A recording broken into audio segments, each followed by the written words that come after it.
Well, marvellous little bird, really. The way where it goes and comes back, and I've seen them close on the water. Their beak, there's thousands of them on the water, and their beak is just off the water that much, just getting the quill. It's just like a big cloud coming over you.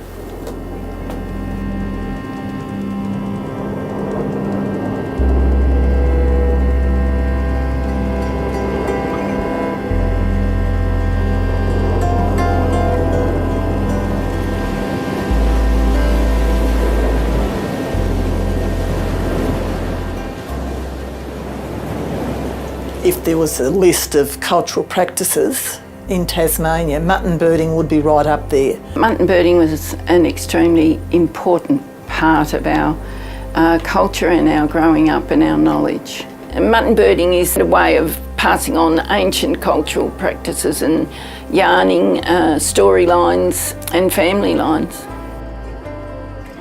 Even though the culture of mutton birding is an Aboriginal culture, it's becoming more and more of a shared culture. The whole community here tend to get involved in mutton birding.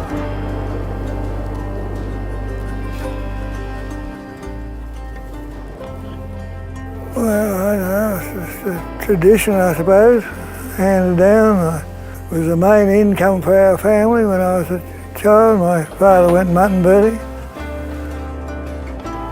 The mutton bird season, we just look straight at work. This is one time of year where, it's just embedded in the mind that you want to go birding again, and you'll rough it for 4 or 5 or 6 weeks just to be with friends, and friendships are renewed, new ones are formed, and, there's a lot of good comes out of it. I think that the mutton bird is an incredible, incredible bird. They're a cute little bird. They have the longest migratory path than any other bird on the globe today. So it's an amazing little bird. But they travel up here via Japan. They don't go on land anywhere in the world except down on these islands for breeding. This mother bird comes back to that same hole, lays that one egg with the same partner every year, up to 25 years. The research that we've done leads us to great new areas and even more respect for the birds, with the properties that they've got within their oil, within their bodies. These acids are very vital for survival, especially through winter when there's not so much food in it about. So there's a lot of reasons why you'd respect this bird and love it. But at the same time, it's a part of the food chain. It's hard to believe, but I reckon she opened a mutton bird in 4 seconds. They must have been going.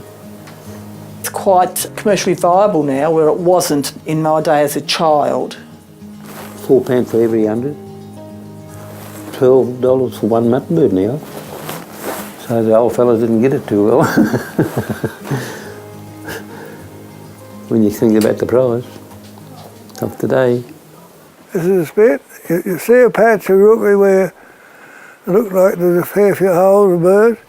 You stick your spit in the ground like that and catch your mutton birds. If you hold the bird correctly with his neck there, it's just one flick like that, and you can feel the neck bones part, and you've got an instant death. So there's no suffering. I carried 100 birds once. No wonder I got a bad back ever since. The moon fell away from the face of the earth. It lives. There's plenty of social life going on after work. On Saturday nights when you've got Sunday off, there was always concerts in other sheds. The musicians would be there with their guitars and their violins, and the women and the children would get up and dance and sing, so it was community. The path of the Moonbird, the mountains will touch the sky and take you back to your home once again, where the songline of the Moonbird. It's just hard, dirty work from the day you get there to the day you leave.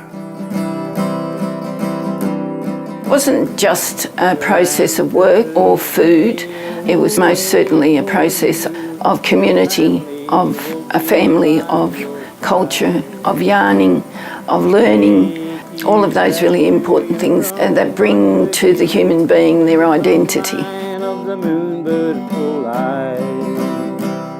I love everything about mutton birding. Everything from what the bird does. I admire the strength of the bird. I love going over the island and being in that environment with the bird. We just loved it. We just, I don't know, but it's just meant a lot to us, I suppose. Where the moonbird of the moonbird still lies.